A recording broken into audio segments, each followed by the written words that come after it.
puppies are fun. Joe, you're muted. Yeah, Joe. Let's just leave him muted. We wouldn't even notice the difference. So it's just pretend his microphone doesn't work. Just leave him on there. Joe, is that sweatshirt Ocean Pacific? I feel like that's from like 1993. You're muted, Joe. You're muted. I pushed the button. Fuck. Did you hear? Old school. They're bringing back Gecko Hawaii. Someone is bringing back that clothing line. Was that like a thing for you guys with like Ocean Pacific? No, I don't even know what the hell you guys are talking about. Stussy brand and Gecko Hawaii. Those were all like popular like surf T-shirts to wear in the 90s in California. But yeah, well, I know like I knew like a little while ago like tie dyes back, and I bought a couple of sweaters. As you see one, like I bought a few sweaters not too long ago. You know, stuff like that. But so as a parent, when I see tie dye, I panic. So my daughter, someone gave her a tie-dye shirt, and I was like, do not wash that in the washer. Do not put anything else in there, because it was like they just made it. Someone made it for her, and I'm like, I just panic instantly, thinking it's going to ruin every piece of clothing in the entire house. Yeah. Do you remember Hypercolor shirts?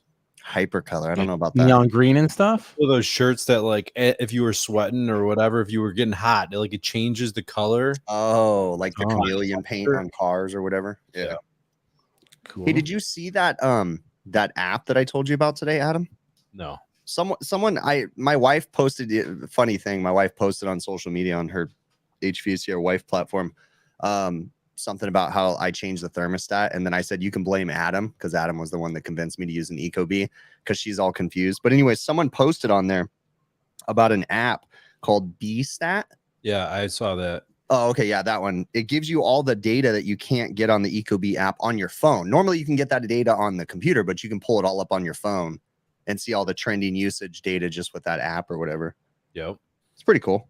Interesting. I still don't understand all the data, but I will say something that I noticed today was the Ecobee mine came with like a little smart sensor, and I really haven't started using it yet. I actually just put it on top of my furnace. It's just in the closet, and every time my air conditioner is running, this is 10 degrees colder than the house. So it just shows you my air leakage, because it's just right on my furnace, and it's just so I was actually talking to Eric Kaiser yesterday about your house. Yeah. Oh, nice. What are you talking about? And we were kind of going over the load. And can I be honest about something, dude? That I gotta say, man, I'm scared about the load, dude. I gotta say, like, and I understand. I understand the science. I get it. But it's still that in my gut that I need to get it out. The whole idea of stop, trying to solve things with your head. I mean, what's the right way to say it? Just trust the science. Like, that's what I need to do, is trust the science. But it's still hard. It's ingrained. Let me tell you, like the first time I ever did a job where there was a load calculation on the job, I was terrified. I was freaking terrified that it wasn't going to heat in the winter, but I think everyone is, like, because I think heating and air conditioning usually is like a generational thing, right? There's a lot of people that have dads or grandpas or whatever, and there's rules of thumb that go back years and years and years and years and years. Yep. And I'm sorry, how many people in the chat, or how many people do you guys know that do a load calculation on a regular basis? I think it's very few and far between. Yeah. So when you look at that, like when you look at them, it's kind of scary because you oversize everything. Exactly. Well, and also let's say that I need to listen to myself, right? Because I always talk about when I was a kid, I was trained to charge an air conditioner by pressures. 275 head pressure, 65 suction, and everything was fixed orifice back then. It was package units, all R22. And that was wrong. I never once considered humidity anything. It was just if my head pressure wasn't 275, then I blocked the condenser until it was 275, and my suction had to be 65. But the only reason that worked was because the equipment was, number one, oversized, and it was like 6-SEER, right? So it was forgiving, but you get into this high efficiency stuff, and it's not as forgiving. Oh, here, I'm going to get back to what I was talking about with Eric Kaiser. He recommended that something, I don't know if you're going to do this on a video. I think you should do this on a video, but just like do it before the video too. One thing that you're going to use for design day, now that you have your run times, what you need to do is hook up your probes to your system and get delivered capacity. Oh yeah. And get delivery capacity, know your exact capacity right now, and then look at your runtime on a design day. Well, in like Eric and Yeah. Eric and I actually had this conversation on the phone too, and you even kind of alluded to this too, but you can basically do a backwards load calculation on your house if you have delivered capacity in your run times. Right. It's an ass backwards way of doing a load calc because you see what it takes to get your house, but that's also assuming that your thermostat's in a good location and that air is actually making it back to the thermostat and that it's satisfying truly, right? And that you have good airflow. So because you could have a short cycling thermostat, I would imagine, this is how my head's thinking, you know, and I could still have hot bedrooms, right, that aren't being cooled off because the air is not making it back to the bedrooms and it's making it to the thermostat, cycling it off. I had a job that we did today, and I was wondering because I didn't check delivery capacity before we replaced the system. There was a 3.5 ton system in there. We replaced it with a it's a 2.5 ton house, but we did a 2-stage 18 SEER. You know, 2-stage equipment comes in round numbers, right? 2 ton, 3 ton, 4 ton, 5 ton, whatever. Yeah. So we put in a 3 ton system. They had a 3.5 ton. I did check airflow prior. The airflow was 2.5 tons of air, right? We installed a 3 ton. I did work on the return drop. I put in an oversized filter. Now we're moving 3 tons of air. Mm-hmm. A little bit lower static than what they had before. But my thing is their latent capacity is changing.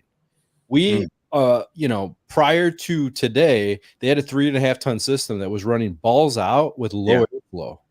So they were just removing humidity like freaking of course, right? Yeah, but airflow is huge when it comes to latent and sensible, right? So now we have a properly sized system. Maybe it's still a little bit oversized, but now that our airflow is correct, so their latent is actually probably going to drop. I would say that because my latent load, I would say, is a little bit higher in my house. I tend to run more humidity than it is outside. And that's simply, I would say, because my system doesn't run long enough. That would make sense, right? Because like on any given day, I can look at the humidity in my house and it's usually like 30% relative humidity when it's like 10% outside. It must be nice. But it's like 10% outside. That's so crazy. It's like, well, but my system's not running. Well, that, and I will say that we run our fan, extended time. So that's going to add moisture to the room too, to the building, because we run, especially at nighttime, we run our fan. Another conversation I had this week was with a friend of the show, Dustin Cole. Mm-hmm. Cool. He gave me this idea that I'm like, I was kicking myself. How did I never think about this before? I thought this was brilliant. When he sells a single stage condenser somewhere, he hooks it up with a 2-stage stat, like a variable speed blower motor on a furnace. He hooks it up with a 2-stage stat. And basically, what that does is a few things. You're pulling out more latent, you're extending the runtime, and you're mixing the air of the house at all times, right? So you only get your full capacity or whatever when you really need it, and it's going to kick into high blower motor, because the more air you move, the more total capacity you're moving. Right? So, but wait, how's he controlling the saturation temperature if he's running it on low speed? He's not flooding out his compressor. You have to be careful about your airflow setting. You have to be exact about your that, or put an accumulator on it, because the theory is that he's running at low speed, so he's going to run extremely low superheat.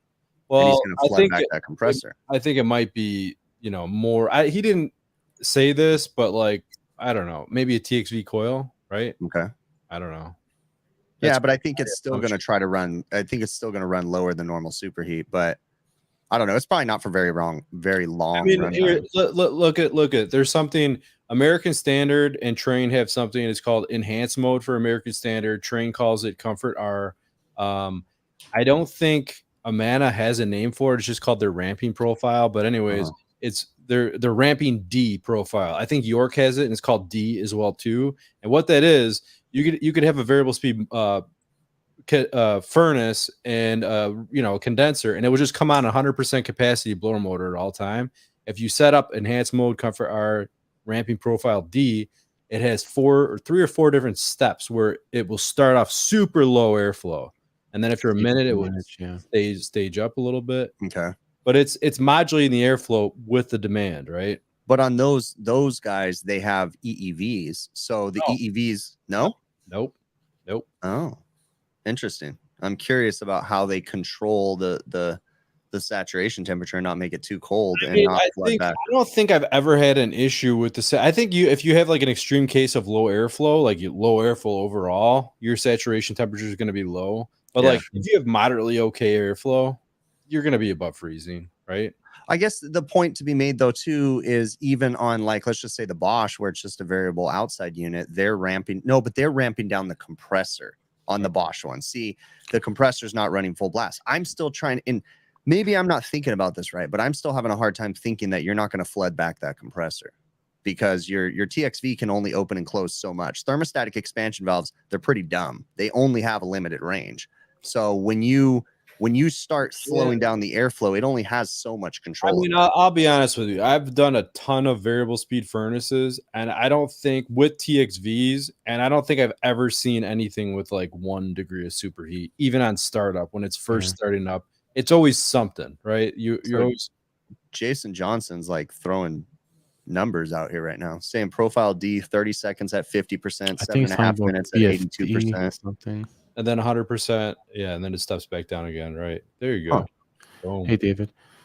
Interesting. Did we address why Bill wasn't here today, or Chris? Do you have any knowledge why? If I had to guess, he's in a truck stop bathroom, sticking his wiener through the hole, and some thing on the other side is grabbing it. But that'd be my guess where he's at. Yeah, so, you're right. Something. Awesome. Well, everybody came out and chat today. I think we can all agree that he's just in a truck stop bathroom. I gotta look at Quick Sear Plus Watt Saver. That's another thing. That's one of those quick. What is that? Isn't that like a little device or something? Yeah, I thought. Who makes that? Actually, I've heard of that before. I don't know why. Didn't Copeland make one, and same with Honeywell? They both made one. Oh. Yeah, I don't know. Bill's blind from the shirt. Hey guys, only a couple people could wear this color. Okay. Yep. Not one of them. Yep. What is the exact name of that color though? I can't remember. What you're wearing? That's like fuchsia, bro. I say fuchsia. Fuchsia. Yeah, that's like fuchsia. Yeah. I think that the California state flag has that color on it. Nice one. Yeah, So yeah, me and Joe were talking contract negotiations this week. He's possibly moving to Chicago and he'll be working with me. Gotcha. Let's see how that works out. Speaking of Chicago, dude, I can't believe Bill, I think, was saying he was in Cleveland today, and he's in Michigan, dude. He works out of Michigan, and he's all the way like in Ohio. Yeah, that's crazy. That's crazy, man. That's a whole conversation in itself. Yeah. Last is saying, can you give us a flamboyant hey? Oh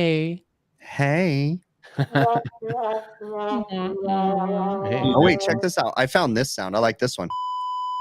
Nice. See? Nice. My wife is all, you need to say that every time you say something bad. There you go. That's awesome. Keith says he runs Comfort R on his train unit, and he has it set up at 350 CFM per ton, and it does great.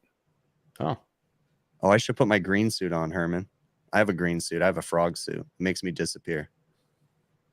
I still have that. It's funny because I think Chris bought that just to mess with us, and he wore it once, and that was. I did. I bought it just to mess with it. It didn't cost me anything, dude. That was nothing on Amazon. Nothing. Plus, guess what? If I buy something stupid for the show, it's less money that I got to pay in taxes. So, yeah, right. There you go. So, true. Yep. Truth right there. And you hear anyways, let's not even get into that. I don't even want to go down that path. So, yeah, I was going to start saying something that just leads to a discussion we don't need to get into about politics. So, somebody in chat was asking, what is your typical discharge temperature? I'm assuming on a split system or a heat pump, whatever. What is your typical discharge temperature?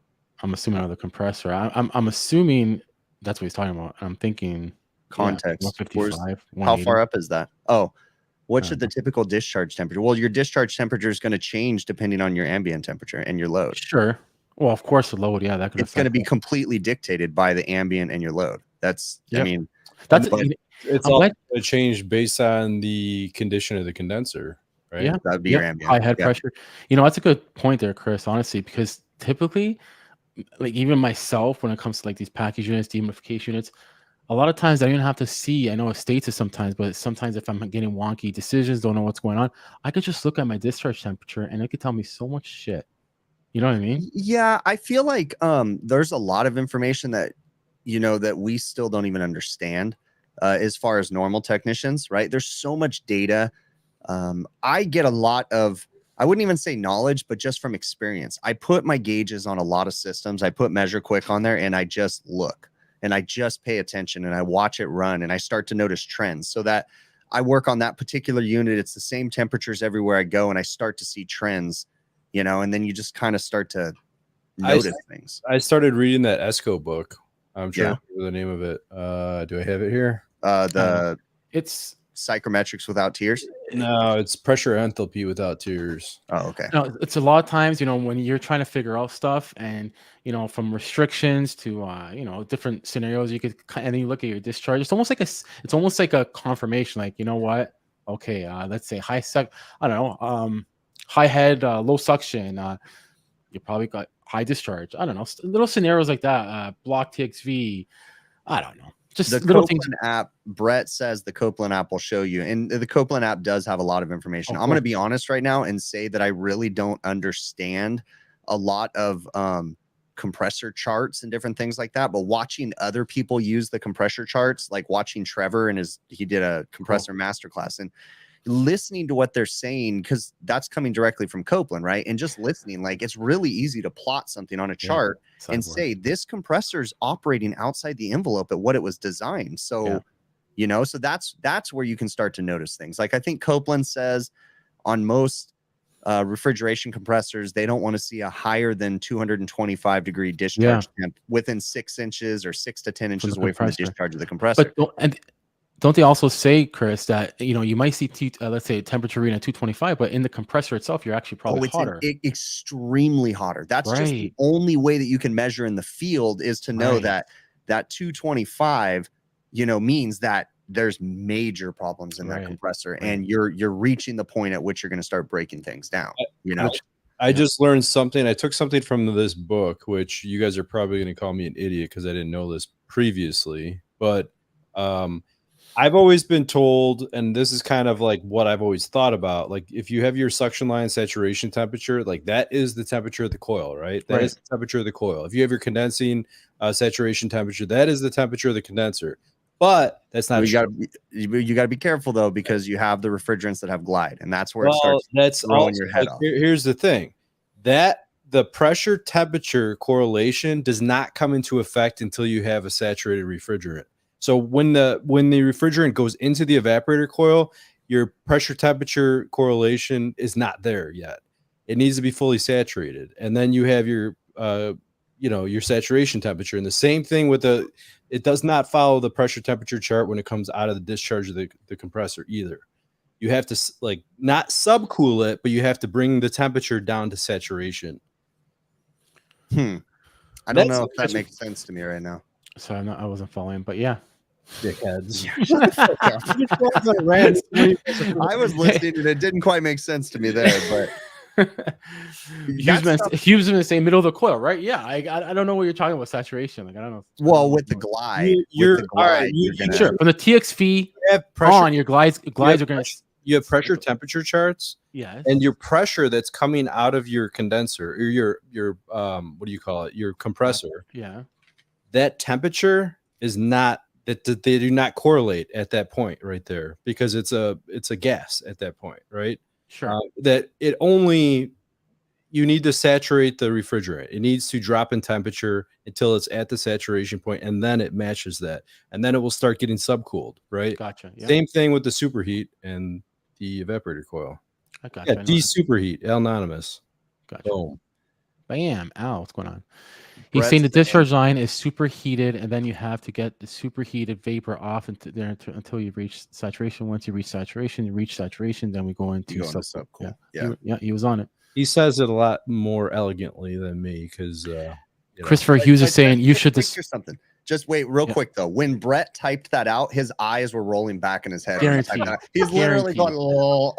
Guaranteed. I love you, Brett. I know, he's awesome.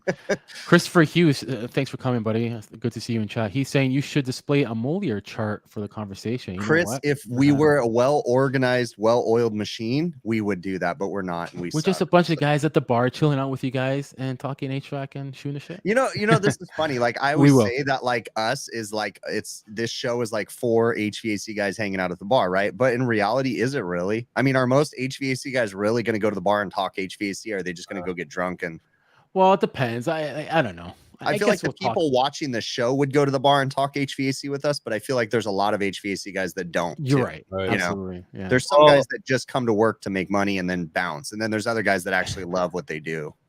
Thanks, Ike. Yeah, your presence. Thank you, Ike. That's really appreciate, bud. Ike's always looking for meme material. He's always looking for me to do something silly so he can make a meme and send it to me. I wanted to mention I was just on the YouTube one day and I met this guy a while back. He's in chat. He was in chat. It's P2E. He's a licensed electrician. He has so much experience and he has so many stories. I was listening to him once live. And he has a trailer and he wants to upgrade his system and he's pretty knowledgeable. He's a tradesman. And I told him that there he is. He could come online and somebody who's a trailer guru, he'll get some pointers because he's obviously going to probably do it himself. And people give him pointers and stuff, which there he is right now. We could have him on the show one day. I want to put that out there. Like in a trailer, would it? I mean, as much as I don't care for him, wouldn't a mini split just be super easy? It would. There is ductwork though. You could probably get stuck in mini split, but yeah, you know what? Yeah, and there's so many options. I never worked on a trailer, but he's open for discussion. We could even have him on the panel for a bit. People could answer some of his questions. I don't do any work on trailers, but with the trailer units, you got to understand most of them, at least, you know, the ductwork is typically sized for a heating load for the most part, and so a lot of people will adapt cooling coils to them, and then the ductwork's too small. Am I incorrect on that? I don't know. Yeah, I would say that most of the time, and then also, don't their airflow flows down, right? In the trailer units, it goes down and underneath. So. Yeah. And sorry to cut you off, Chris. And I mentioned to him as no, well. You're not. There's a lot. I know, right? There's a lot of guys in our chat prepping that are electricians or electronic gurus. So you have a blast. People will. You could relate. We're all tradesmen, right? We're all tradesmen, and we love what we do, and we all bounce off each other and work on a lot of things. Like he was telling me chiller stories and how he worked with the refrigeration guy and chiller stuff and huge jobs. It was pretty cool. Pretty cool. Maybe we should change the title of this channel to like Tradesman Overtime and just start talking to all. That's a dig, right. But yeah. You know what, Chris? We're trying to stay away from drama right now. That's true. And I was the one today saying I want to stay away from it, and then here we are. Right. I bring it up. I'm a hypocrite. So He's been saying I used to work on trailer oil furnaces. Nightmare. I had a nightmare last week. When you have that nightmare job and it's on your mind, you can't sleep on the weekend. So I had a job that we did a huge stoma system. We buried these feed lines across the basement because it was going to be future for a driveway. Well, I didn't bother finishing those because my lines were the only things there. I didn't want to, connect them in series, pressurize. It was so early in construction. Plus, nothing was really, in my eyes, going to happen to them. I'm going to put mesh. I'm going to put insulation on top of them. Then my feed lines, what could possibly go wrong? Well, I was starting up the system. I was, filling up the system, blah, blah, blah, huge driveway. And I realized I'm losing pressure on one of the manifolds. And then I realized I isolated to a return line of one of the manifolds. So I'm like, oh my God, why is this happening? And all these things start coming in my head, like blah, blah, blah. What am I going to do? What's going to happen? How am I going to fix this? So I called I used them once before. They find leaks with, I guess, an ultrasonic detection. I don't know if you got the picture, Adam, but they saved my ass again. And this tool is amazing. It's a simple tool, and I feel like I want to get one. I turned off everything. I don't think they're cheap, Joe. You freaking looking for radiation with that Geiger counter or what? I'm looking for leaks. It's just I know. noise. I'm just messing with you, but that's really interesting. Yes, and it saved me. I was so relieved, and it was right actually where that area is, right there. And they just finished putting that ceramic. It's all high end stuff there, and you hear it. I turned off all the pumps. I turned off everything. I turned off the fountain outside because you have to go outside. I remembered I had pictures of my route. and we found it. We isolated it, and it's a big leak because I'm not even holding city pressure. I'm pumping city pressure, and I'm not barely. So he pumped in some oxygen, blah blah blah, and we found it. So there's an option. We could break, which I suggested to the GC we don't do because everything's finished, and when you break, nothing ever goes back normal, and it's beautiful. So you don't want to break. So I had a colleague that thought of what's it called? Running a line on the outside, since it's all done now, running a line outside, digging up, getting the irrigations to do the work, and we'll do the fix. And, we both lose, I guess, in that aspect. But what I suggested is there's another manifold beside it, and we use 1-inch feeder lines. Well, why not share the return? Because it's on the return. And we could probably get away with it because, if we want to just even get 2 GPM each loop, we could probably do both manifolds on the return, maxing out at 20 GPM through that 1-inch line, and we could probably do it. So what I'm going to do is we're going to try it. Thanks, Ike. Awesome. I'm going to try it, see if it works. If it doesn't work, then we'll run a separate line. But yeah, again, guys, this ultrasonic, if you have a leak in any lines, that saved me big time again.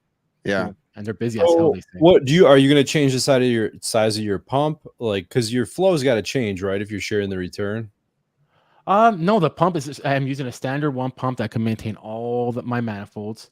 So I'm just gonna leave it the way it is. And it's the line, right? The line could carry 20 GPM. So I'm gonna leave it 20 GPM and hopefully it works. If it doesn't work, then I'll run a separate line. Did you guys do you remember when I posted this, I think it was yesterday or the day before, about that smoke detector wiring? Yeah. I'm gonna pop that video up right now. Yeah, did I say anything bad in that video? I can't remember. It's all right. It's overtime. All right, I'm going to place it. No, I'm not worried about bad words. I just don't know if I did any incriminating information, but I'm going to put a clip up right now. Let's hope it's a good one. I think it is. You did say Brett has beautiful hair. This is what happens when you have idiots doing startups and installs. They're doing something with this low voltage 18 gauge thermostat wire. Unfortunately, it looks like they were trying to break the transformer, 24 volts, but they're breaking high voltage. So they're literally running high voltage down to something. This unit's been here for 10 years. So I wonder if that's actually energizing something. What the heck are these guys doing here? That's high voltage going through that thermostat wire. Wow. So my question is, how was that? Was that in like a conduit or anything, or? Yeah. So I figured out what it is. This is I'll make a video about this later, like it'll come soon. But what it is was old school people used to, when they were wiring in smoke detectors, they would break the transformer. Okay. They would break the transformer, but on modern air conditioners, they oftentimes have smoke detector inputs. So you don't need to break the transformer anymore. And you'll actually get an emergency stop, because if you break a transformer for weird reasons, you don't always get an emergency stop. But oftentimes there's other ways you can go about it and you'll get an immediate shutdown of the unit. This is a modern Linux unit. It actually has 2 transformers, and they were breaking both of the transformers. Like, these guys didn't know what they were doing, but they broke the common of the 208 volt side, not the 24 volt side. Ouch. And that was actually running downstairs into a smoke detector. So yeah, I all 3 of their air conditioners were the same way. They broke. So was that running to like the relay side of the smoke detector? Yeah, to the relay side of the smoke detectors. Yep. I couldn't believe that. So I was really hesitant. Again, you'll see when I release the video eventually. I was really hesitant. I was like, man, it's been like that for 10 years. And I was there doing something else, and I just happened to notice it. And it's like, that's crazy. I wanted to get my hands in there and disconnect it, but I was like, I don't know if I want to open Pandora's box, because I don't know what the hell they're doing. You know, the smoke detectors are up in the attic where you can't get to them. Let me ask you something, because I don't do commercial, but like, is the smoke detector, is that on an HVAC guy, or is that like completely separate? There's another company, like a fire company. It depends on what state you're in and what area, because the fire alarm company, okay, smoke detectors are a gray area. They're in the HVAC unit, right? And oftentimes they're sold by the HVAC company, but the fire alarm company has to run their wires into them too. Yeah. So it depends where you are and where they're classified, because some places will classify a smoke detector as a life safety device. And if it's classified as a life safety device, your insurance may not cover you touching that. But where I'm at, the fire alarm company always says, call your HVAC guy. But then their stuff's into it. So the easiest thing for me, I do smoke detectors all the time. It's not a big deal. But the easiest thing is to have the fire alarm company there on site when I'm messing with smoke detectors. That way, if something goes funky with their wiring too, I can't touch the fire alarm panel, you know, like I leave it alone. But yeah, I do them here. I do my smoke detectors all day long. But in this case, I'm pretty sure it was, and I don't want to label people as being bad, but I'm pretty sure it was just an inexperienced installer, because they had two. So I showed in that video that it was breaking that one transformer. They did that with two separate wires, breaking both transformers to that unit. Wow. But that unit has two transformers, one for the control board and one for the contactors. Right. So it's like all they needed to do was break one of them, but they just clearly didn't know. And that's a newer modern unit, right? Literally down on the bottom of the board, it says smoke detector input. Like, you don't even have to like look hard. It literally tells you smoke detector input. So all someone needed to do was just put the wires on that and it would have been done. But yeah, I couldn't believe that though. I've seen videos of people running high voltage on thermostat wires, but I'd never seen that in person. But I touched it and I pulled it off. And then I was like, you know what? No, I'm just going to fix this. So I pulled it off of that unit, and then I connected the wires to the low voltage side, and then it tripped my low voltage transformer. So I'm like, fuck, what did I get involved in? So I pulled it out and just took that part out for now. And then I'm going to get them to get me back out there and with the fire alarm company, and we're going to fix it right. Anthony Marino, he's in Florida, I believe. He's a school employee. We do smoke switches, but not usually fire alarms in Florida. Yeah. Yeah, I just contact the alarm company and I tell them to do a scheduled meetup. I don't mind changing smoke detectors, but I like the alarm company to sign off on it. That way we're just 100% covered. But I do them all day long. I got videos on smoke detectors because a lot of people don't understand them. I know there's a few times on air handlers, Ranky air handlers, I just did a live because I couldn't find for a smoke detector any power. If there's power coming in, no idea where it's coming from. Oh, well, sorry. I'm taking this off live. Once I'm done, putting it back live. Oh, just low voltage? No, high voltage, 120. Oh, low voltage, I don't care doing live, but high voltage, you got to be careful. Yeah. I'm not going to say I've never done that, but yeah. Well, it's either that or I'm going to set the alarm. Like, yeah, it's just going live. Sorry, guys. Yeah. Usually what I'll do when I'm troubleshooting smoke detectors, because again, I understand the logic on how they work and I understand the fire alarm circuit, is I'll actually call the alarm company. I'll usually have them come and meet me after when I'm done, but I'll call the alarm company, put the fire alarm on test. Then I'll disconnect the fire alarm, wire nut their resistor, their end of line resistor, move it to the side. And then I could play and troubleshoot the smoke detector. And I don't have any fear of setting off the fire alarm. Yeah. And then I could go to town as long as there's not annunciators. Cause sometimes some of the restaurants, they have the annunciators wired into the smoke detector. So then the audible sounds go off and that can be a bit annoying. But I actually like working on smoke detectors. Laska is saying best voltage detector is your apprentice. Yeah. I was actually looking for some type of alarm this week. I was going to start taking a look for residential. I had a call actually at Frank Lloyd Wright House, Joe. Okay. Yeah. Nice. Cool. They have geothermal connected to Unico systems. Unico's up in the attic, third floor attic. They called me. There's water leaking down into the third floor, and then it leaked for so long and went down through the second floor. Was that the one we were talking about? In a historic house. What's that? You were saying there was a unit leaking, but you didn't know where it was from. The pan was dry, and I remember I was telling you it could be... No, that was a different one. Okay, what happened with that one? Sorry. That one, the drain was just sweating. I insulated the drain. That was it. Gotcha. Okay. But anyway, so this one, they ran this house. I understand why they did it. They were trying to, everything's historic, whatever. They abandoned the chimney in the house. Okay. And the chimney had all kinds of stuff run up and down as a chase. They used a garden hose for the drain for this Unico. Okay. And they connected it with barb fittings on the Unico. Really tight area to get into. Well, that clogged up and it overflowed. It went into a pan, but if you know how a float switch is, there's like a little foam block on the float switch. That block fell off. It doesn't float anymore without the foam block, right? Yeah. So it filled right up the pan and overflowed everywhere. Ouch. I took it off. It was kind of nerve-wracking. I roped up a hose to the third, to the attic in this house with a nozzle on it, hooked it up with a barb fitting and blasted out the drain, to the basement. There's no other way to run a drain. Yeah. Then tied in a wet switch. But I was thinking about how can I tie in an alarm? What kind of alarm would I have for 24 volts? Because like the Diversitech wet switch is like normally open, normally closed. Yep. What would I use for that? But doesn't the wet switch, the Diversitech one, doesn't it have a dry contact that you can use you can use one to kill the unit, and then you can use one to trigger an alarm. That's what I was saying. It was got normally open, normally closed. So it's you just need normally a closed, strobe. and we'll break it, and then not strobe. I want something audible. Something loud. Not like, hey, holy shit, I just fell out of my bed because this freaking thing went off loud. Yeah. Loud enough where they hear it, right? I mean, you just have to find, well, the next thing is you'd have to have something that's powered by 24 volts AC. So you'd have to find a strobe or like smoke detectors have annunciators. You could always use one of those. It fits on a light switch. I don't know if I have one back here, but it fits where a light switch goes, and it has an audible annunciator, and then it has a little red light on it too. And you could do something like that.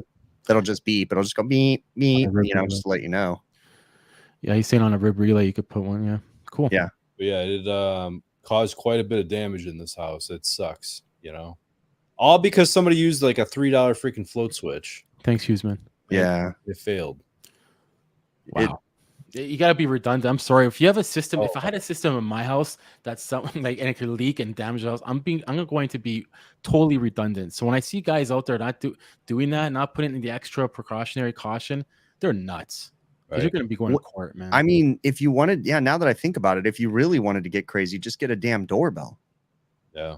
It's just gonna sit there and ding, ding, ding, ding, ding. I mean, because they run off of 24 volts. So I should have tied in there. I really wish you could have done it in PVC, but you know what I could do is get one of those inline float switches also as like a backup on the thing. Well, I don't know about you guys, but you see them in the commercial side too, guys. I don't know if you guys see them now, but in nice places, I see wireless pods in areas on the floor. And they're wireless and they're tied into the system.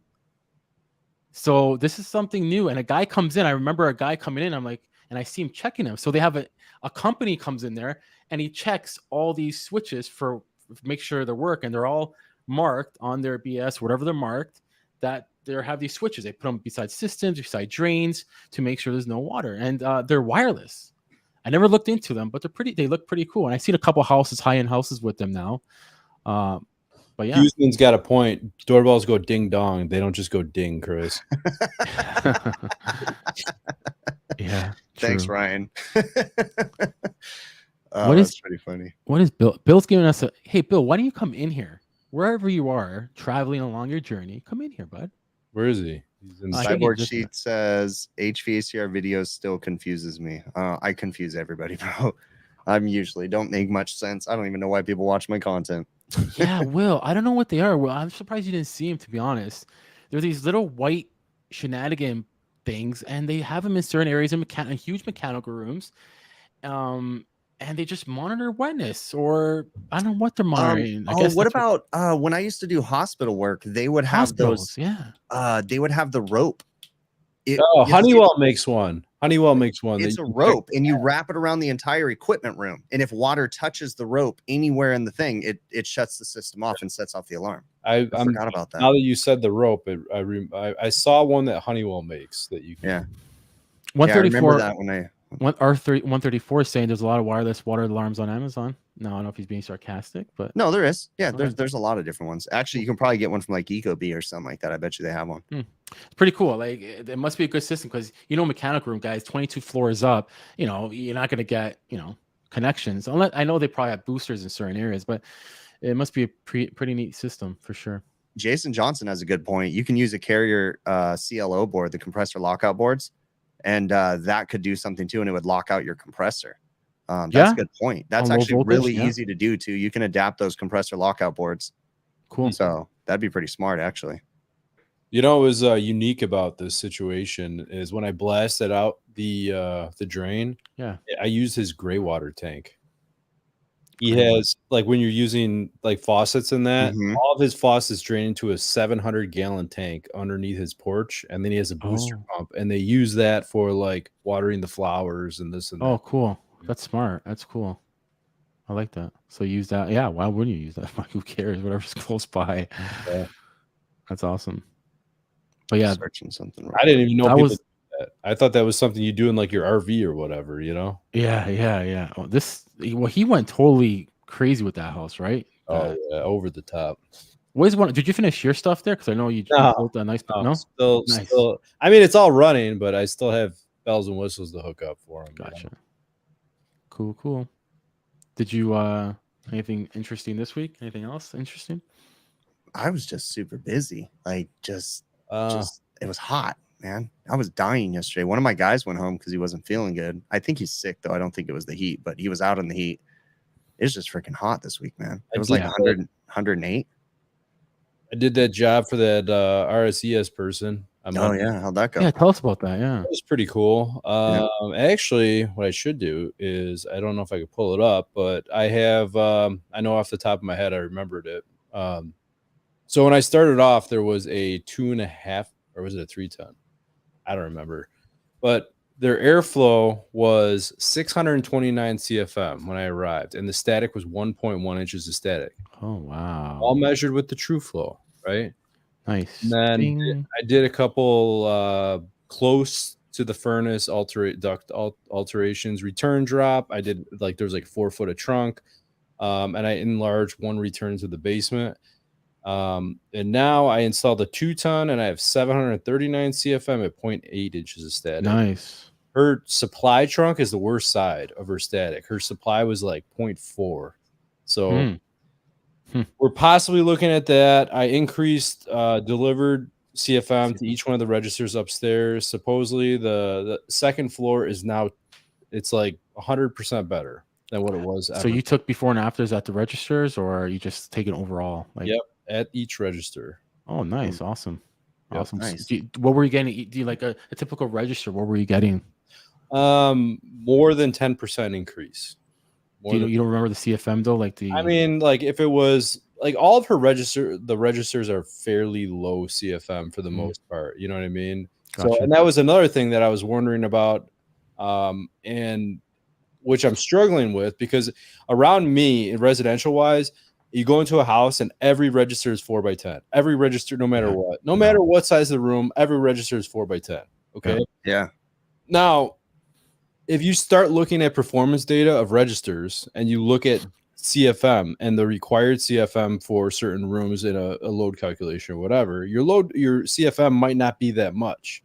So if you plug in like 50 or 60 CFM to a 4x10 register, the airflow is not going anywhere. It's just puttering into the room. It's just spilling out. It's nothing. There's no throw. There's not even data for 4x10s a lot of times. Right? Yeah. So I was kind of thinking, like, what do I do? Can I choke down the register and get better, like bar register, like, you know, floor grills, and try to make it? Because like now, if you look at the bar grills, like there is actually throw data. It's like 6-7 feet or whatever for a 2x10. So a 2x10. So like, can I alter the boot? What do you think? I gotcha. Do you think it would work if I did that? It could. It could give you a little bit for sure. Direction. Yeah, I could do it. It's tall ceilings, so it's like mixing the air. I need to mix the air, and the air is barely coming out, right? I just wonder about that. Like, how are you gonna? It's a wild ass guess, right? You gotta test it. You gotta try it. Yeah. There's no. I'm gonna answer a question real quick. Cyborg's asking about wet contacts versus dry contacts. Okay, so my definition for a wet contact versus a dry contact is. A thermostat is a wet contact because once you power R, all the other terminals are powered. Okay. But a defrost time clock, most of them, once you power the clock module, there is no interconnecting power that powers the other contacts. So those are therefore dry contacts. So on a smoke detector has an aux A relay, an aux B relay, a supervisory relay, and a fire relay. Those are all dry contacts because even though the smoke detector is powered, those contacts have no power unless you run wires over to the common terminal, and then they become powered. So that would be my definition of wet versus dry. Does anybody disagree with that? I agree. No, you got to provide power. You have to provide the power. Yeah. So like a standard thermostat would be a wet because once you give R and C, the rest of that thermostat are now powered. I guess there'd be an argument to be made on the old school ones where you'd have RC and RH. Then would that theoretically be a dry contact if you didn't have the jumper between RC and RH on the old ones? I don't know, but now I'm just rambling. Another thing I was going to say too, which is interesting. So wait. Laska says a thermostat is a dry contact. I could see that. I could see how it works. I thought it would be a wet contact though, because once you power R and C, the rest of the thermostat's powered, right?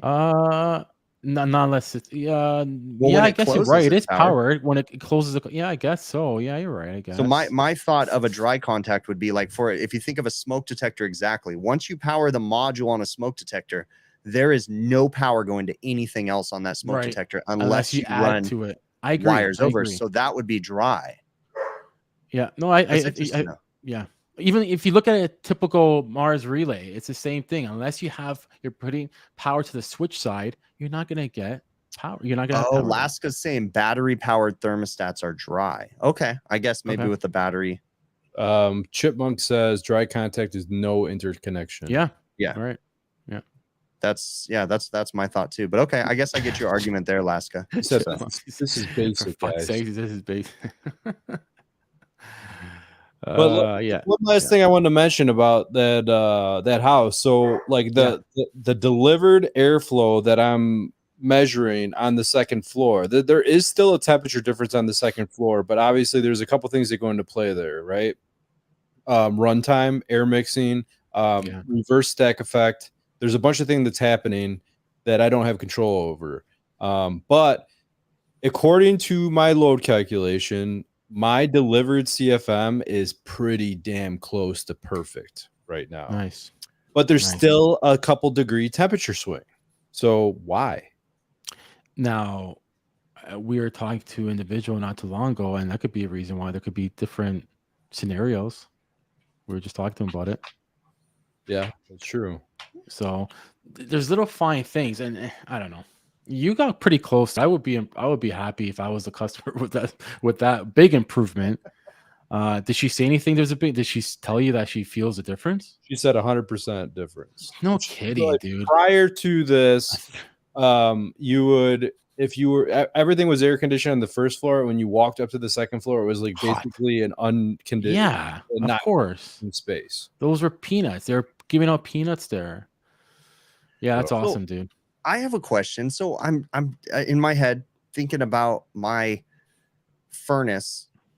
You know, I have a crappy setup where I have a filter shoved in under the blower wheel, right? And I have a stupid C clamp, and I have to like bend the filter to get in there. So, because obviously there's not a filter panel, there's nothing, right? Like I've always had it that way. So there's no way once I get a true flow on that thing, I'm gonna have to put a filter bracket underneath it, because you can't shove the true flow in there. You're not going to be bending the true flow, getting it in there. There's no way. I'd have to put what I was thinking about putting was a filter bracket underneath, just a temporary one. What you can do is it's not a legit, workflow, but I remember seeing a video with Chris Hughes and Michael Hausch. They use the true flow on the supply side. So you could probably make a bracket, and because you probably don't have a lot of height, unless you made the bracket from underneath the platform that it's on. What I was gonna do is pull the grill, the grill, and just put 2 L brackets underneath the wood, and then just slide the filter in there, and then it would seal up against the existing wood. I think that's gonna be the best because I have no room to put a bracket on top.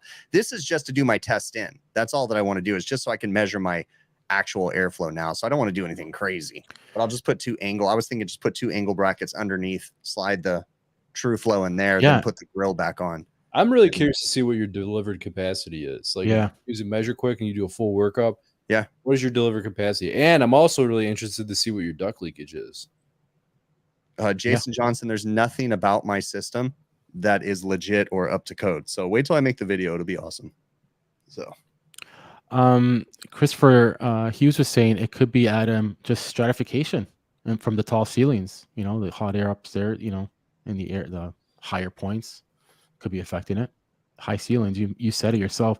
And to be honest, like in indoor pool settings, when you try and dehumidify, that's the number one thing. You want registers everywhere, and you're going to put them up in the high ceilings, obviously. And I'm pretty sure if you had a choice, you would have done that. All right. So this is an interesting conversation that you're saying about having registers everywhere, because that's kind of what I always thought too. Like, there's a window here, let's place a register over here. There's another big window over here. Let's wrap it around the room, do this, do that. So I am kind of learning now, if you size your branch runs correctly and you size your boots and registers correctly, use as little runs as possible and as little, little ductwork, the better, you size your registers for your throw and try to blanket the room and get actually air movement and air mixing instead of having a bunch of small ones. That's kind of my new method now, right? I guess just like in ductwork, the same thing has to do with, in that effect, meaning you're trying to make the air less turbulent, because any turbulent air anywhere is shit, right? You want straight columns somehow. So even registers, like you're saying, I think they could play a little bit apart, to just push the air in a certain way. But I think, what is it called? Like, in order to mix a room properly, I think it's called air entrainment or something like that. Okay. It's like, basically, if you're moving air up, all the air around it kind of gets sucked into the motion of whatever the direction, right? And Christopher Hughes just said it in chat. Of course, ceiling fans. Unfortunately, that's another way. Good point. Yeah. Sometimes, I would deal with they make ceiling fans that are nice nowadays. Dude, honestly. The ceiling fans I have in my house, we have the 4.5, 5 foot ones. These things are so freaking nice, dude. You turn that on and papers start flying. They move so much air. P2E, don't worry about it, dude. You have to, you're good, bud. Nobody's getting mad. Oh yeah, and he does come from that background. He has so many cool stories. I'm pumped to actually hear from him, guys. You guys are gonna like this guy, and even every day, what he's dealing with now, it's just awesome. Good story, and we all can relate to him for sure. Yeah, cool. It's funny. Chipmunk said, "What is there to forgive other than the use of caps?" Oh my god! We encourage you guys are rude. We encourage the cast for questions that helps us to see. Yeah, that's right. That comes from all the way back on my channel when we're freaking got so many traps going through. I know. I am not installing a pneumatic hot deck, cold deck chiller tower. Alaska. It's funny. I've had so many different ideas in my head, and I thought, I'm not going to do this so I can say it, but I thought it would be awesome to completely install a troll system and just do mini splits with line sets coming off the walls all over my house, like you see everybody posting. I think that would be hilarious to do all this blower door and everything, and then just go install the shittiest freaking mini splits that just look like shit everywhere. That would just top the videos. So I am considering doing a video. I can't tell you how shitty my system. Actually, my system is not bad. It's a decent system. It's just oversized for sure. Yeah. I just ordered my equipment for my house. Did you? Yeah. I ordered it today. You want to say what you ordered? It's a Daikin Sky Air 3-ton inverter. And so you did order it.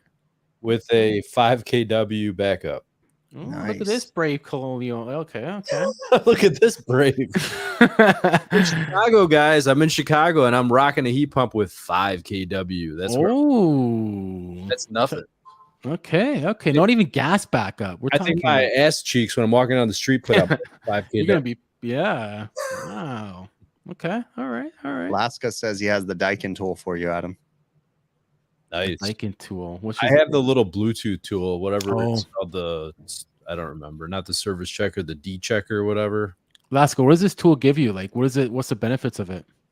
Doesn't it give you a user interface to log in and see everything? You could see a lot with the Sky Air. You could see quite a bit of. Hey, get out of there, dude! Right. Cool. Absolutely. Get out from under there. Let's see if it works. That's the only. I trust him. He listen. The data doesn't lie, guys. Data doesn't lie. Runtime doesn't lie. All these leakage doesn't lie. So I trust him. I think it'll work. For sure. But I was on the fence. I'll be honest with you. So do I size for my cooling load and use resistance to bump up for heating, or do I size to the heating load? Because to get the full range of the inverter. But then I was looking at the range of the inverter, and the difference between a 2.5 and a 3 is minuscule. It's 1,500 or whatever BTUs for Yeah. cooling. So it's like, who cares, right? Yeah. That's interesting. It is. I was still blown away when you did mine because don't I have a bigger heating load than cooling load? Oh, I can't pull it up. Yeah, I thought my heating load was, and that's where I was like, what the hell? Mike Henderson saying Mr. Cool is contacting Chris. No, Mr. Cool is not contacting me. They have been contacting me for a long time. Guys, what I should start doing, I swear I should start posting all the emails I get. I should, because I'm not working with the people. So I should post all the emails I get from all the phony. Dude, how many times I get people trying to get me to advertise their video games? Like, I get the emails daily from people trying to advertise. Did we just have that? Chris was like sending them to us, and I started like, I was pretending I was like Chris's manager. I'm like, yeah, I'll take it from here. This is why I talk about mentors, and we have a lot of them in chat. But here's one little tip: make sure you cut the zip tie off a rubber boot on the EEV. Holds water and corrodes the EEV head. Little things like that. That's an interesting one. Did you yeah, call it a tip or a tit? I said a tip, but you can say tip. Let me make sure that I let you know, because my viewers will completely stab you in the eyeballs if you don't use flush cuts to cut the zip ties. Okay, they need to be completely flush with nothing sticking out, because nobody's smart enough to not stick their arm and pull it across the zip tie. I've heard an artery and bleed out. I've heard electricians say some electricians say you're not supposed to cut it at all. You're supposed to use linemen's and twist it until it like completely tears off. Yeah. Nobody got time for that. Listen, usually a lot of times it's at the end of the job, you're zip tying things. You think I got time to make sure the angle's correct? I want to get the hell out of there, tidy it up, and move. But anyways, see, there's the electrician right there. Twist them for fuck's sakes. So maybe it's right. It's true. I mean, come on. No, I just take my dikes that I have, because I don't carry a lot of tools with me, and I just snip them. And sometimes they get close, sometimes they're long. It's not my problem. So hey, Chris, when I sent you your load in the email, did you catch the subject line? Take a look at my load. I said your load, and then I spelled out. I put a B with like a bunch of equal signs, and then a capital D, like a big penis. Oh my god! I didn't catch that. That's funny. Erickson in chat, he's Canadian, and he was asking how cold is it getting in Chicago. And honestly, dude, depending where, it's probably just as cold as Toronto. Honestly. It depends on like where like what town you're looking in. If you're looking at ACA's design temperatures, but it's anywhere from 0 degrees to 4 or whatever. That's the design temperature. But yeah, we've had -20. We had like -20 for a week or more. Oh yeah, I've never been that cold. Never. Kidding, Chris. So Chris, you were at winter 34,000. Yeah, 34,000 BTUs heat, and then 27.6 for cooling. Really? That's crazy. That's before the blower door number, everybody. So what did you put as the blower door number, anyways? Just for I modeled it as leaky, and then I actually added more what do you call it? I added to his air changes because of his leaky fireplace. He says he has an awful leaky fireplace, so I added to it. Yeah, gotcha. Whatever it was, I can't remember, 0.6 or whatever's in manual J, right? Well, and everything's gonna be adjusted, because the leaky fireplace is gonna stop. But this is all just preliminary, and then we'll do the blower door. We'll address. Chris, you're gonna end up with a 2-ton. Yeah, I guarantee you. They can't get more than a 2-ton in that house. I could. Like Chris is gonna be scared. There's no way he's putting a 2-ton in there. He's gonna be scared shitless. But you know what? We'll see what the load says. Little things. Because like I told you, Adam, I am gonna be replacing my roof, and I'm probably gonna go to shingles. So that's gonna add to the load a little bit, and we are gonna be bringing plenty of fresh air in. So. And you're going to be doing little things like fixing the lights and, like you said, the fireplace for leakage and all that little things. So yeah, the fireplace, I'm going to get one of those. You said everybody, I've heard from several people, but I'm going to get one of those caps that pulls down tight or whatever on the top of the fireplace that's spring loaded or whatever, and try to seal that off. And then Chris Hughes is asking what the design low is. I'm assuming me, but for Chris, for me, it was 37. Yeah. And then it was 97 outdoor. Yeah, for you was mine. That's what they use. Okay, cool. But I question that. I'm like, I don't know if that 97 is I get it. They're using averages, but I'm like, I feel like my design should be a little bit closer to 100, but He was asking for your house, Adam. Oh, my house. I can't remember what I use. So I'm like right in the middle of a bunch of different, what do you call it? Towns or whatever, where they say like, this is the design temperature for this area. This is for that area. So I just, I think mine was two degrees or whatever. But yeah, there's Aurora. There is Chicago. There's Chicago Midway, Chicago O'Hare. And then there's tons of them around me. There's nothing right next to me. So I just, whatever. Crazy. It's crazy. We all got to learn to trust the science, right? Yeah. That's the scary thing. It's just like, we need to stop trusting our issues that want to be safe and oversize everything. The whole point go ahead. of doing these upgrades and stuff is to increase comfort and save on energy, So there's a lot of people think in their head that, well, my air conditioner only runs for 10 minutes, so it's super efficient. But it's but it runs for 10 minutes and turns off for 20, then runs for 10, then turns off for 20 all day long. And that inrush every time is killer. Gonna get you on the system, on anything, on the system of the whole of the house. There's still guys saying, I always put a half ton bigger just for the humidity. Like, we're still getting that in the field. So Brett says that he thinks this is going to look like a money pit. Yeah, it's going to be a money pit. That's what Bill moved, right? Yeah. Bill. I didn't really know what the hell I was doing at the time. But with the help of Nate Adams, we went out there, and that's the reason why Bill bought a new house. I was just gonna say something. That a guy in chat was asking for tips. I don't know if he's an owner for new guys, or maybe new guys asking for starting a new job. And that's a good way to put it, P2E. Eyes open, mouth shut, and keep your cell phone away. Yeah, that is true. Joe, you were saying guys put in a half ton bigger because of leak, right? Yes. So here's the thing. I actually just had a conversation with an engineer about this. Okay, cool. Shoot. So like the one downside with manual J and selection, like manual S, right? You have to hit the latent number. All right. Even if you're under by 200 BTUs or whatever, you're not going to pass manual S. Here's the problem with that. If you're over on sensible, you're going to short cycle, and you're not going to have times period. So you're not going to pull the latent. The latent is gone. Yeah, it's not there anymore, right? Yep. So Chris Hughes is saying sometimes you have to.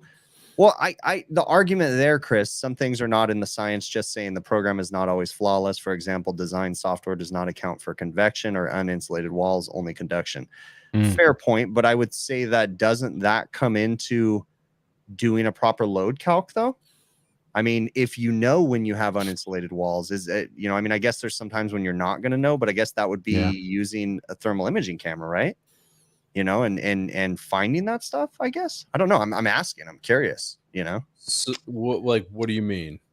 So he's saying sometimes there's more variables than just the software saying that you need this much. Like there's other variables that come into play. There is. So like the thing is, like the cooling side of loads are complicated, right? And it's not like heating is very cut and dry. It's just basically like it's a number and it's easy. But cooling, you're looking at like what in reality, you're looking at like the sun is beating on your house at this time of day, and there's all different things going on. And then also like the thermal mass of brick and everything else. So there's a guy actually the engineer that I was telling you about, he's creating his own software because he is saying that he can get much more accurate with loads than manual J. And he's not going for ACA approval, but he's getting ANSI approval. So for whatever that's worth. And he was like describing to me all the details and where manual J lacks. And I didn't understand what the hell he was saying about half of it, but he sounds smart, so cool. YAML's in the house. But Chris says it's too hard to quantify the load in an uninsulated wall from convection. That's why it's not in the software, but it's a big deal. That's a good point. So, and that's the thing too.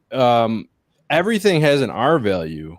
And like the biggest swing you'll get in a load is with low R value. So if you have like a R0 wall, if you can somehow account for R2, it drops your load substantially. And that's a big difference between R11 and R13, where it doesn't move it barely at all. Like when you going from nothing to something is a big difference, right? Yeah. So, but like an air gap, a 2-inch air gap, there's R value. If you have, they call it air film on the inside of your walls in your house, there's an R value to air film. There's an air film on the outside of your house. There's an R value to that. There's an R value to freaking everything, right? Yeah. I'm reading the comments right now. These guys, they love the word load. It's making me laugh.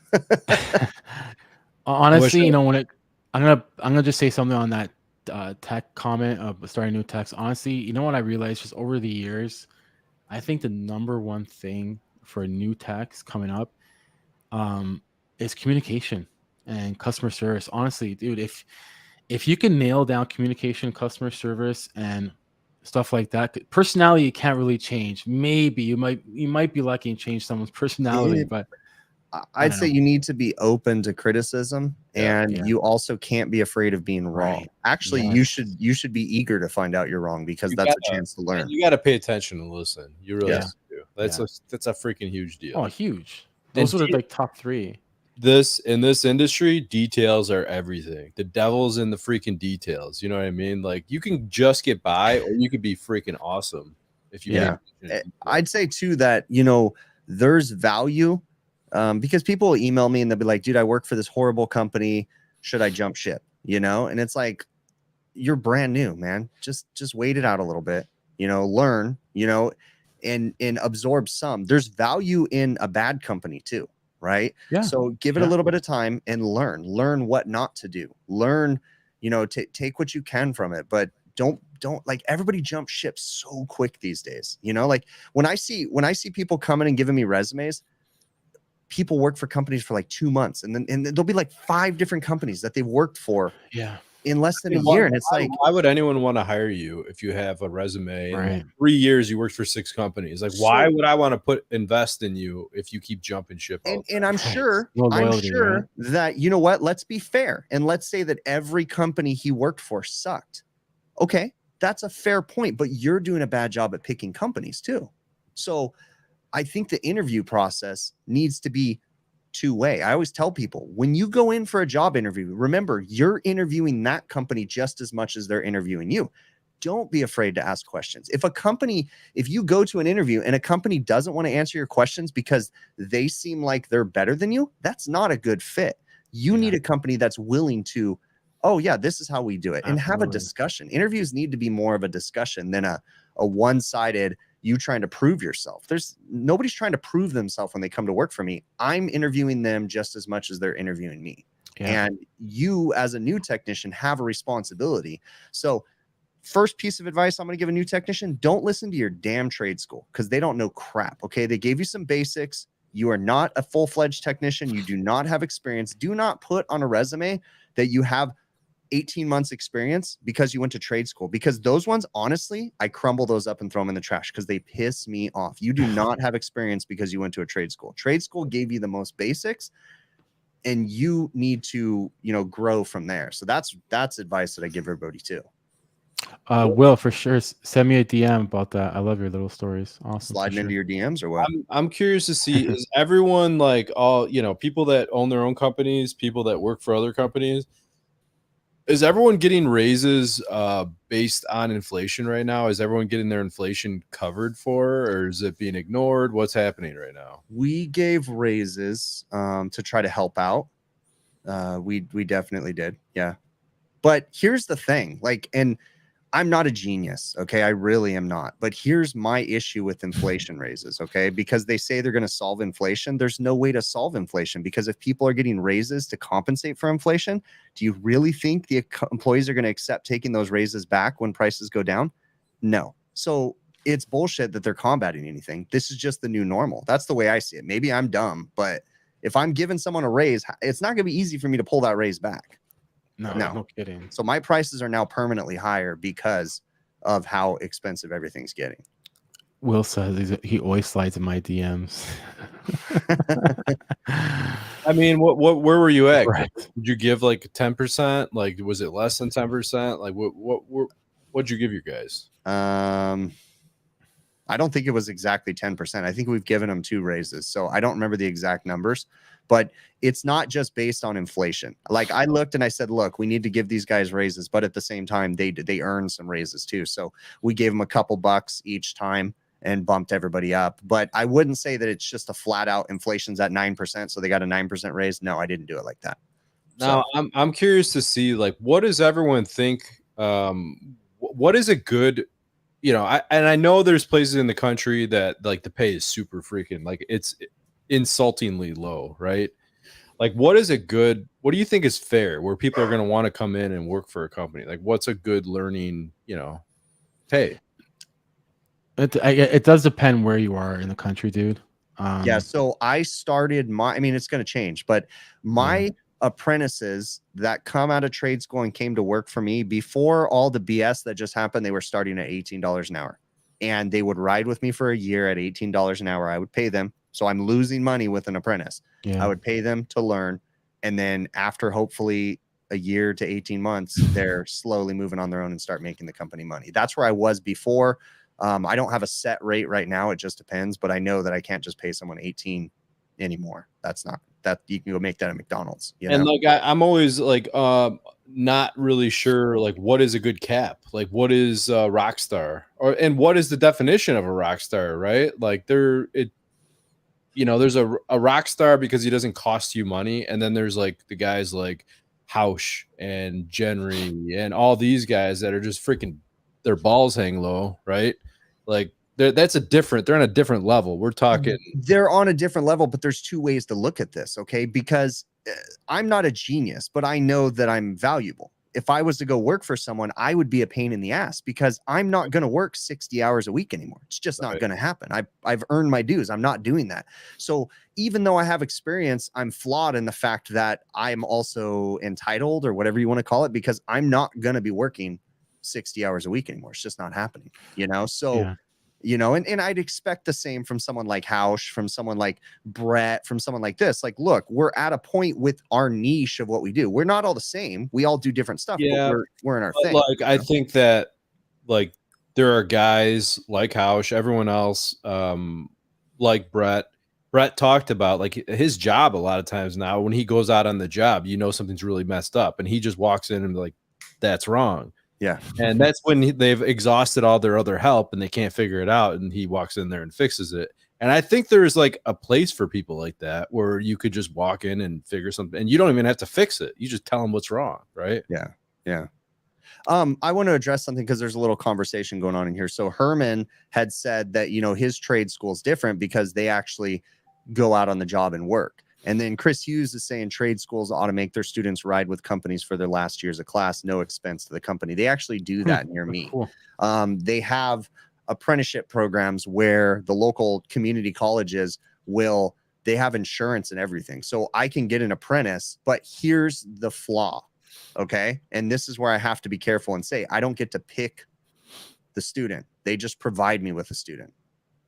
So that creates a flaw because I can go and meet someone and say, this person's not a fit, but it's a little different when you get those students. When you sign up to be an apprenticeship program, they send you whoever they think fit. And so you just have that person. And it's like, yeah, but I can talk to the person for 10 minutes and be like, this person doesn't fit, but that's how the program works. So, but also I'm generalizing trade schools, but unfortunately, I don't think it's wrong for me to generalize a trade school because let's be fair.